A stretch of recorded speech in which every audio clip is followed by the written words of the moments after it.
Hello everyone, আশা করি সবাই ভালো আছেন। চলে আসলাম নতুন একটা মজাদার রেসিপি নিয়ে। আজকে আমি আপনাদেরকে তৈরি করে দেখাবো ফিশ কাটলেট। এই কাটলেটটা দারুণ মজা হয়। তো যে কোনো মাছ দিয়ে এই কাটলেটটা তৈরি করে নিতে পারবেন। তো চলুন কাটলেটটা আমি কেমন করে তৈরি করছি আপনাদেরকে দেখাই। এখানে আমি আজকে সুরা মাছ নিয়েছি। তো সুরা মাছগুলো কাটা মুক্ত, মানে কাটা নেই, এই জন্য আমি এই মাছটা সিলেক্ট করেছি।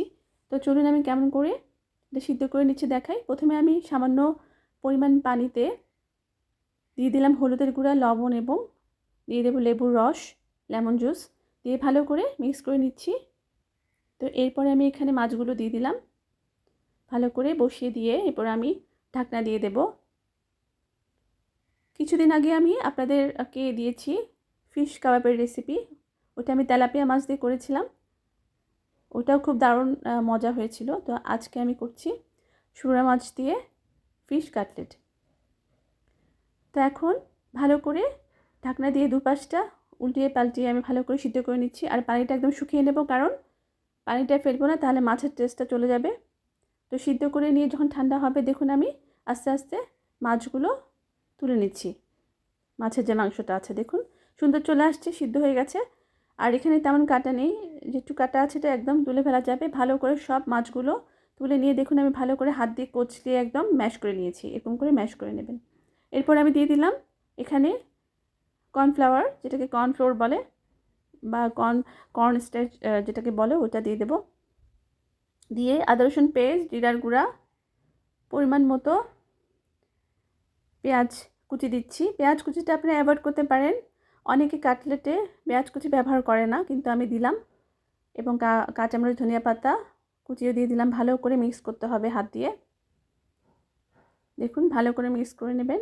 হাত দিয়ে ভালো করে কচলিয়ে কচলিয়ে মিক্স করে নিতে হবে। তো আমি একটু হাত দিয়ে চাপা দিয়ে দেখলাম যে এটা বাইন্ড হচ্ছে কি না।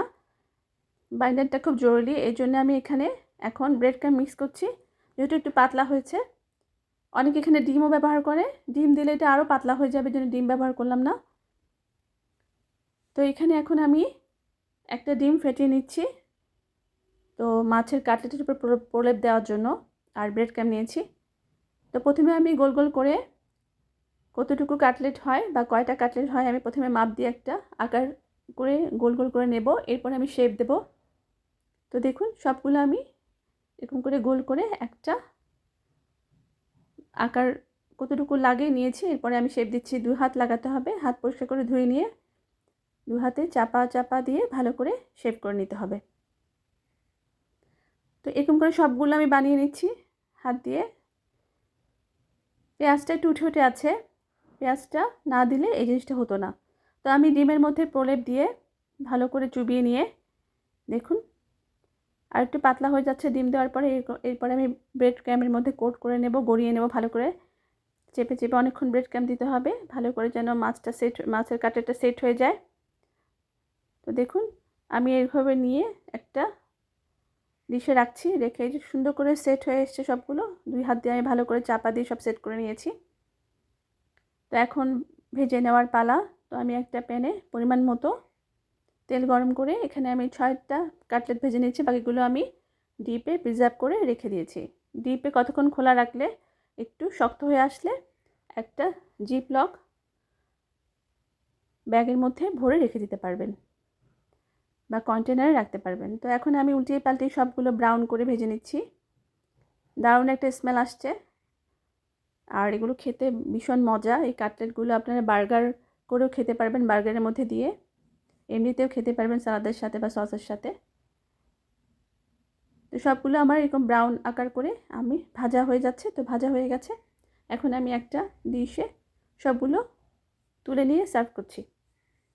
তো কেমন হলো ভিউয়ার্স জানাবেন। আশা করি আমার রেসিপিটা আপনাদের ভালো লাগবে। আমার রেসিপিগুলি খুব ইজি এবং তৈরি করবেন, বেশি করে শেয়ার করবেন। তো ভালো থাকবেন, সুস্থ থাকবেন। আল্লাহ হাফেজ।